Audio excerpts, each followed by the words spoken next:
Good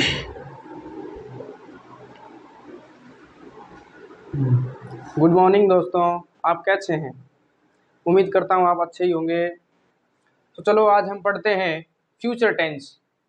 पिछले video के अंदर हमने पढ़े थे प्रेजेंट और पास्ट, दोनों को हमने पिछले वीडियो के अंदर कंप्लीट कर लिया था। और आज हम पढ़ने जा रहे हैं फ्यूचर टेंस। यदि कहा जाए तो फ्यूचर कोई टेंस नहीं है। फ्यूचर क्या नहीं है? टेंस नहीं है। तो फिर फ्यूचर क्या है? तो फ्यूचर है, फ्यूचर यदि देखा जाए तो एक टाइम है, यानी फ्यूचर को हमने कभी देखा ही नहीं है। आने वाला जो समय होता है उसी को हम फ्यूचर कहते हैं, भविष्य कहते हैं। तो आज उसी के बारे में आज हम पढ़ेंगे। जैसे फ्यूचर जो है इसको भी 4 भागों में बांटा हुआ है। जैसे पिछले टेंस जो थे उनको भी बांटा हुआ था। जैसे प्रेजेंट था, प्रेजेंट इंडेफिनेट जिसे सिंपल भी कहते हैं, तो प्रेजेंट कंटिन्यूअस, प्रेजेंट परफेक्ट और प्रेजेंट परफेक्ट कंटिन्यूअस। उसी प्रकार से अगला था past continuous, past indefinite, past continuous और पास्ट परफेक्ट और पास्ट परफेक्ट कंटिन्यूअस। इस प्रकार 4 भागों में वो बंटे हुए थे, उसी प्रकार जो 4 भागों में ये भी बंटा हुआ है, जिसमें से हम पहला भाग पढ़ेंगे फ्यूचर इंडेफिनेट। तो फ्यूचर इंडेफिनेट, इसके अंदर हमें देखना है कि इसकी जो हिंदी पहचान है, हिंदी पहचान देखना क्यों जरूरी है? क्योंकि जब हम हिंदी का कोई वाक्य जिसको अंग्रेजी के अंदर हम ट्रांसलेट करेंगे तो सबसे पहले हमें ये पता होना चाहिए कि वो वाक्य किस टेंस का है, तभी हम उसको सही रूप से उच्चारित कर पाएंगे, सही रूप से उसके अंदर वर्ब को यूज कर पाएंगे। और वो पता लगाने के लिए हमें पता होना चाहिए कि उस वाक्य की हिंदी पहचान क्या है। तो इसकी हिंदी पहचान जो है वो है कि हिंदी का जो वाक्य होगा उसके अंत में गा गे गी, क्या आएगा? गा गे गी, ये उसके अंत में आएगा। और जब किसी भी वाक्य के अंत में गा गे गी ये देखने को मिले तो हमें समझ जाना है कि जो वाक्य है वो फ्यूचर इंडेफिनेट का है। किसका है? फ्यूचर इंडेफिनेट का।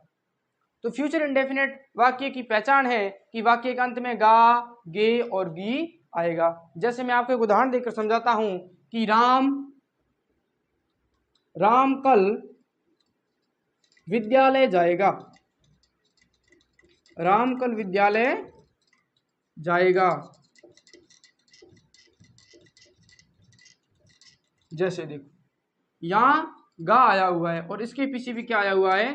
गा। तो इस गा से हम पता लगा सकते हैं कि जो वाक्य है वो फ्यूचर इंडेफिनेट का है।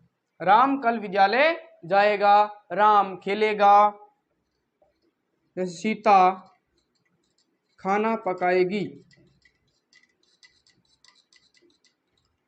सीता खाना पकाएगी। ये जो वाक्य है इसके अंत में आ गया गी। वे दौड़ेंगे,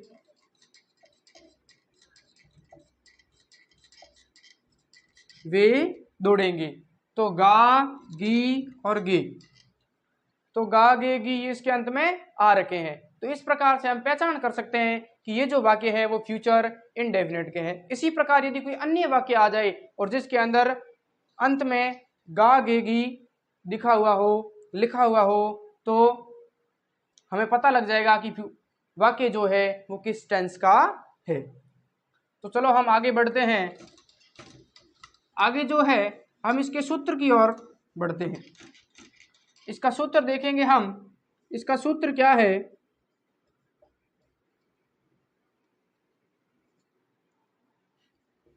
सबसे पहले आता है सब्जेक्ट।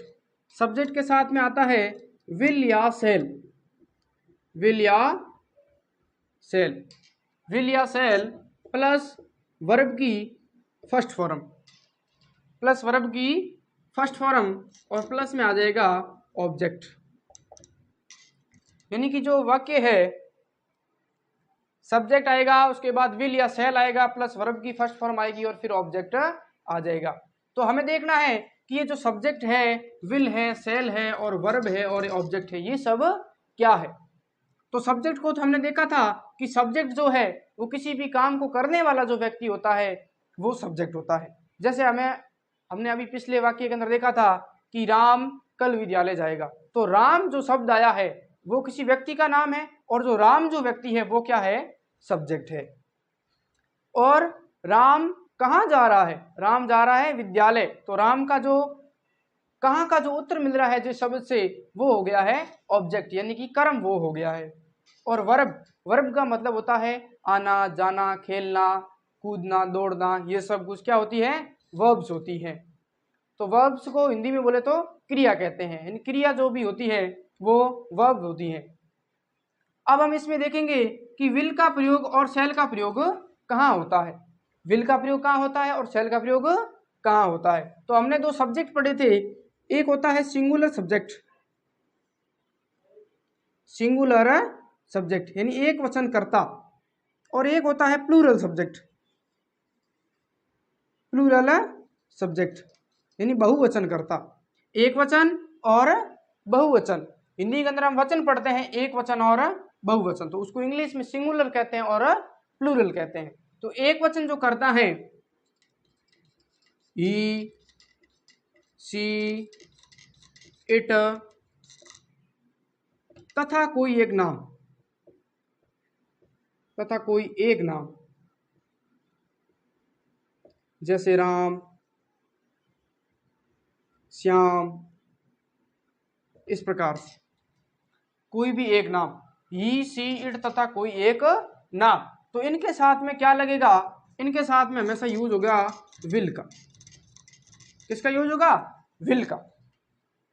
ही सी इट तथा कोई एक नाम, जैसे राम श्याम जो भी है उसके साथ में क्या लगेगा? विल लगेगा। और प्लूरल जो करता है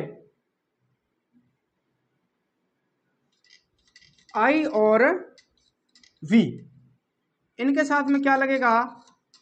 सेल लगेगा, इनके साथ में सेल लगेगा। और अब भी कुछ और सब्जेक्ट बच जाते हैं जो प्लूरल है। तो आप कहोगे सर प्लूरल है तो हम तो सेल लगाएंगे, लेकिन वहां पे सेल नहीं लगेगा, वो भी अब इसके साथ में आ जाएंगे। दे और यू, ये जो है दे और यू, इनके साथ में भी विल का प्रयोग होगा। They will, you will, he will, she will, it will, Ram will, Shyam will, इस प्रकार आई सेल, वी सेल, इन दोनों के साथ में क्या होता है? सेल का प्रयोग होता है। तो ये सिंगुलर सब्जेक्ट है और ये प्लूरल सब्जेक्ट है। प्लूरल के अंदर ये दोनों आ जाते हैं,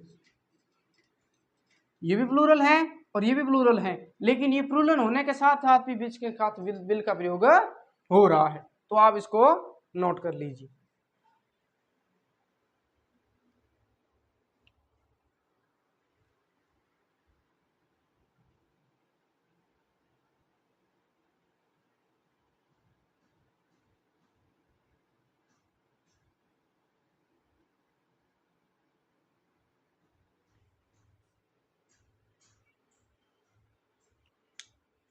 हाँ, तो आपने नोट कर लिया होगा। तो अब मैं इसको साफ कर देता हूं थोड़ा।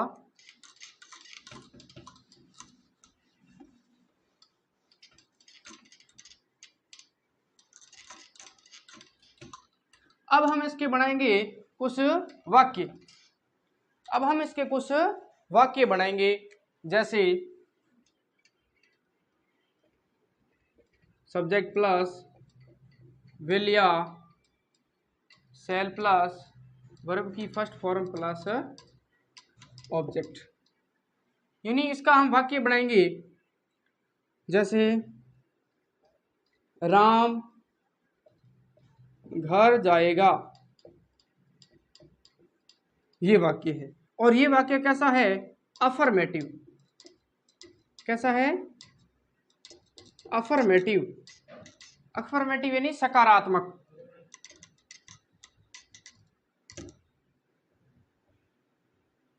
सकारात्मक कैसा वाक्य है? सकारात्मक। राम घर जाएगा, ये अफर्मेटिव वाक्य है। इसके अंदर जो वाक्य बनेंगे वो भी चार प्रकार के बनेंगे, अफर्मेटिव, नेगेटिव, इंटरोगेटिव और इंटरोगेटिव नेगेटिव। तो साथ साथ हम इसको देखते जाएंगे। जैसे राम घर जाएगा, पहले हम इसको कंप्लीट करते हैं। तो सबसे पहले हमें लिखना है सब्जेक्ट, सब्जेक्ट लिखना है। तो सब्जेक्ट इसमें क्या है? राम जो है वो है सब्जेक्ट है। तो सबसे पहले लिख देते हैं राम, राम हो गया सब्जेक्ट। उसके बाद में देखना है कि राम जो है वो एक वचन है, और एक वचन है तो इसके साथ में विल आएगा या सेल आएगा, इन दोनों में से हमें पहचान करनी है। तो अभी हमने पीछे पढ़ा कि राम है, श्याम है, कोई एक नाम है, ही सी इट और दे और यू, इनके साथ में क्या आता है, विल का प्रयोग होता है। तो हम इसके साथ क्या लगाएंगे, विल का प्रयोग करेंगे। दोनों को साथ में यूज नहीं करना है, अपने को दोनों में से एक का ही प्रयोग करना है। जो जिसके साथ आता है उसका उचित रूप से उसी के साथ में प्रयोग करना है। राम विल, अब राम विल हो गया।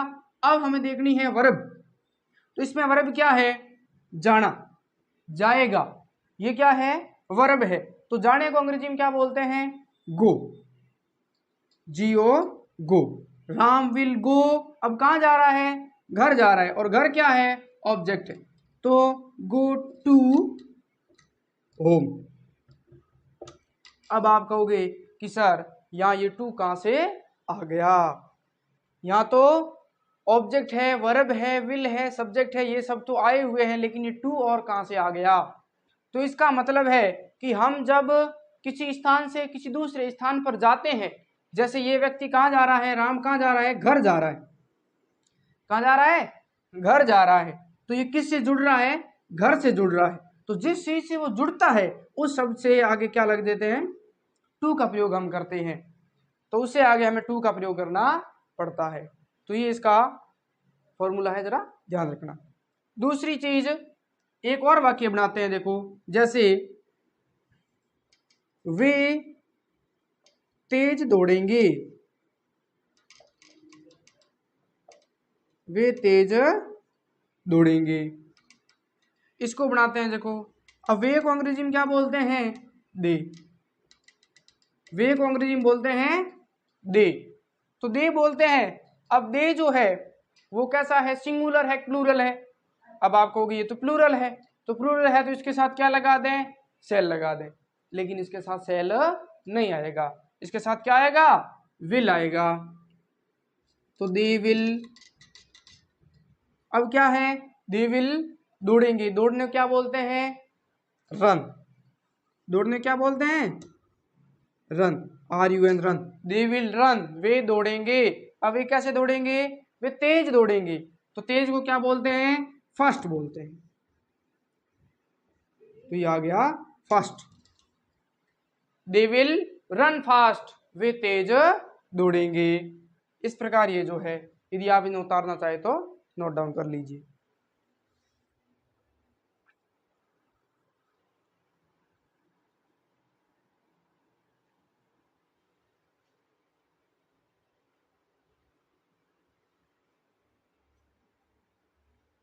हाँ, तो आपने उतार लिया होगा।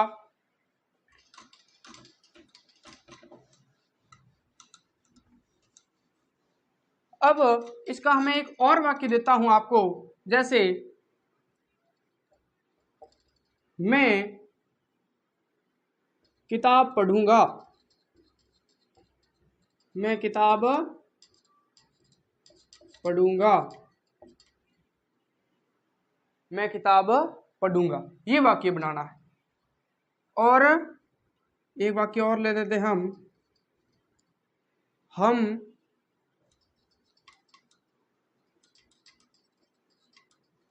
विद्यालय जाएंगे, हम विद्यालय जाएंगे। तो सबसे पहले हम ये वाक्य बनाते हैं, इसमें सबसे पहले क्या लगाना है, मैं क्या है, सब्जेक्ट है, तो मैं को अंग्रेजी में बोलते हैं आई, आई के साथ विल लगेगा या सेल लगेगा, तो आई के साथ में सेल लगेगा। आई सेल, पढ़ने को क्या बोलते हैं, read, I shall read a book. अब देखो, अब आप कहोगे सर इसमें ये ए कहां से आ गया। अब ये ए क्यों आया है, इसके पीछे का रीजन है कि बुक जो है वो क्या है, नाउन है, और हमने आर्टिकल जो पढ़ा था उसमें पढ़ा था कि जो बुक है नाउन है, और नाउन से पहले क्या आता है, आर्टिकल आता है, और एक बुक है इसलिए एक को दर्शाने के लिए ए का प्रयोग हुआ है। तो आई शैल रीड अ बुक, मैं एक किताब पढ़ूंगा, ये बन गया अपना वाक्य। दूसरा वाक्य बनाते हैं। देखो इसमें देखो आई जो है वो सब्जेक्ट है, फिर सेल लग गया और रीड क्या है, रीड वर्ब आ गई, और फिर बुक जो है वो क्या हो गया, ऑब्जेक्ट हो गया। इसी प्रकार हम इसको पढ़ेंगे, इसको करेंगे। देखो सब्जेक्ट क्या हो जाएगा, वी, वी यानी हम, we shall, we shall go to school, we shall go to school यानी हम विद्यालय जाएंगे। वी आ गया, उसके बाद सेल आ गया, फिर वर्ब की फर्स्ट फॉर्म आ गई और फिर टू लग गया, और स्कूल ऑब्जेक्ट जो था विद्यालय वो यहाँ आ गया, स्कूल। इस प्रकार अपने ये वाक्य बन गए। अब हमने जितने भी वाक्य बनाए वो सारे वाक्य क्या है, अफर्मेटिव तरीके के हैं। कैसे हैं, अफर्मेटिव तरीके के। तो इसके बाद हम जो वाक्य बनाएंगे वो वाक्य होंगे कैसे, नेगेटिव टाइप के। नेगेटिव का मतलब क्या होता है, नेगेटिव का मतलब किसी चीज को नकारना, किसी भी चीज के लिए मना करना, उसको बोलते हैं नेगेटिव। तो अब हम नेगेटिव बनाएंगे वाक्य, और नेगेटिव के लिए क्या देखना पड़ेगा हमें, सूत्र देखते हैं। देखो सब्जेक्ट प्लस विल या shall plus not plus verb की फर्स्ट फॉर्म प्लस ऑब्जेक्ट। ठीक, अब देखो वाक्य देखते हैं। जैसे मैं किताब नहीं पढ़ूंगा, मैं किताब नहीं पढ़ूंगा। तो ये जो वाक्य है इसमें हम मना कर रहे हैं, नकार रहे हैं, तो ये वाक्य कैसा हो गया, नेगेटिव।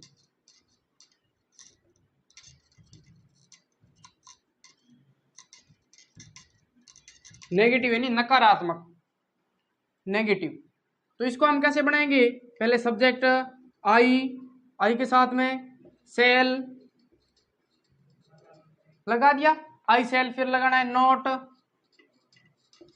और उसके बाद लगानी वर्ब की फर्स्ट फॉर्म, पढ़ूंगा, read, I shall not read a book, I shall not read a book, मैं किताब नहीं पढ़ूंगा। ये वाक्य बन गया नेगेटिव। और दूसरा जैसे हम विद्यालय नहीं जाएंगे,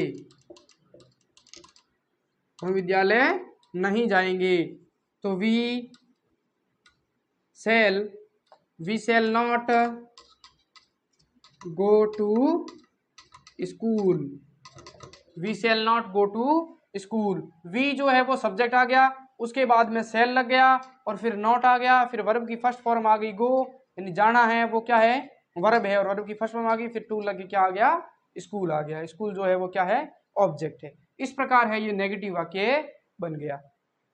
अभी मैं और कुछ वाक्य देता हूं नेगेटिव, वो देखो आप। जैसे वह नहीं खेलेगा, वह नहीं खेलेगा, और वह नहीं सोएगी। ठीक, जैसे वह नहीं खेलेगा, तो इसका क्या हो जाएगा, ही। अब देखो यहाँ पे भी वह और वह आया हुआ है, लेकिन यहाँ पे हमें एक डिफरेंस देखने को मिलेगा हमें। ही के साथ में क्या लगता है, will, he will not, he will not play, he will not play, वह नहीं खेलेगा। खेलने को क्या बोलते हैं, प्ले बोलते हैं। तो he will not play, वह नहीं सोएगी, तो क्या हो जाएगा, सी। अब आप कहोगे सर यहाँ तो ही है और यहाँ सी क्यों है, क्योंकि यहाँ स्त्रीलिंग दिखा रहा है ये, और यहाँ जो है वो क्या है, पुल्लिंग है। तो पुल्लिंग के लिए ही आता है और स्त्रीलिंग के लिए शी आता है। तो she will not sleep, she will not sleep, ये वाक्य बन गया। ठीक, तो इसके बाद हम आगे देखेंगे इसका जो पार्ट है। इसके बाद हम वाक्य बनाएंगे इसके इंटेरोगेटिव। कैसे बनाएंगे? इंटेरोगेटिव। इंटेरोगेटिव का मतलब होता है प्रश्नवाचक। किसी भी चीज का क्या पूछना? प्रश्न पूछना। जिस वाक्य से हम प्रश्न पूछते हैं उसे क्या कहते हैं? प्रश्नवाचक कहते हैं। तो अब हम प्रश्नवाचक वाक्य देखेंगे।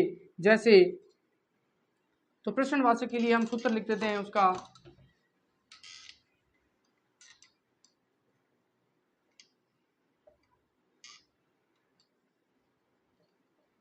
विल या shall plus subject plus verb की फर्स्ट फॉर्म प्लस ऑब्जेक्ट, और अंत में आ जाएगा प्रश्नवाचक चिन्ह। अब देखो ये जो विल और सेल थे वो सब्जेक्ट्स के बाद में आते थे, लेकिन अब कहाँ आ गए? पहले आ गए। अब पहले आ गए मतलब क्या बनेगा? प्रश्न बनेगा। अब प्रश्न बनाने के लिए हमें क्या करना पड़ेगा? विल और सेल का प्रयोग पहले करना पड़ेगा। जैसे क्या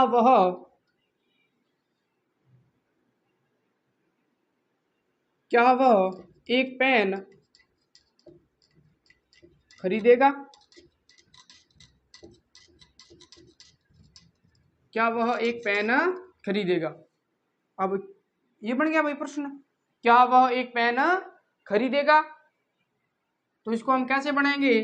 सबसे पहले वह के साथ में वह, देखो वह क्या है? पुल्लिंग है या स्त्रीलिंग है? अब वह देखना पड़ेगा, यहाँ आया हुआ है गा, मतलब वह क्या है? पुल्लिंग है। तो पुल्लिंग है तो हम क्या लगाएंगे? विल, और उसके बाद में क्या लगाएंगे? ही। Will he. अब ये हो गया कंप्लीट और ये हो गया कंप्लीट। उसके बाद में लगानी है वर्ब। वर्ब क्या होगी? खरीदना। तो क्या हो जाएगा? Will he buy a pen. क्या वह एक पेन खरीदेगा? क्या वह एक पेन खरीदेगा? Will he buy a pen. जैसे क्या मैं बाजार जाऊंगा? क्या मैं बाजार जाऊंगा? तो क्या बन जाएगा? सेल आई। सेल आई, क्योंकि मैं है इसके बाद आई है और आई के साथ में क्या लगता है? सेल लगता है, इसलिए मैंने यहाँ सेल का प्रयोग किया। Shall I go to market. Shall I go to market. क्या मैं बाजार जाऊंगा? क्या मैं मार्केट जाऊंगा? इस प्रकार जो है आपका जो फ्यूचर इंडेफिनिट है उसका इंटरोगेटिव तक कंप्लीट होता है। अब इसका अंतिम जो सेंटेंस बनेंगे वो बनेंगे इंटरोगेटिव नेगेटिव। कैसे बनेंगे? Interrogative negative. तो उसमें क्या होगा? उसमें अपने होगा कि विल सेल सब्जेक्ट और उसके बाद में लग जाएगा नॉट, और प्लस में आ जाएगी वर्ब की फर्स्ट फॉर्म, और प्लस में आ जाएगा ऑब्जेक्ट।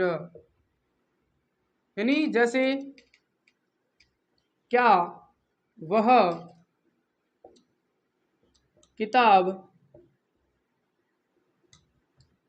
नहीं पढ़ेगा?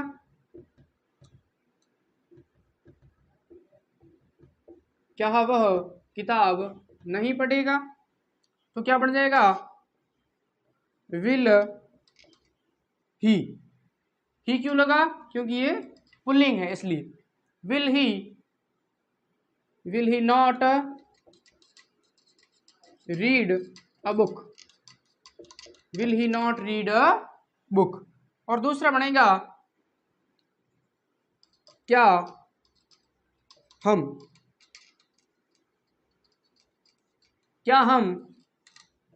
बाजार नहीं जाएंगे? क्या हम बाजार नहीं जाएंगे? तो क्या बन जाएगा?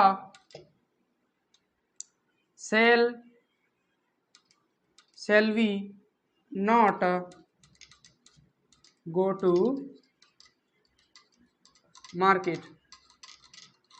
shall we not go to market?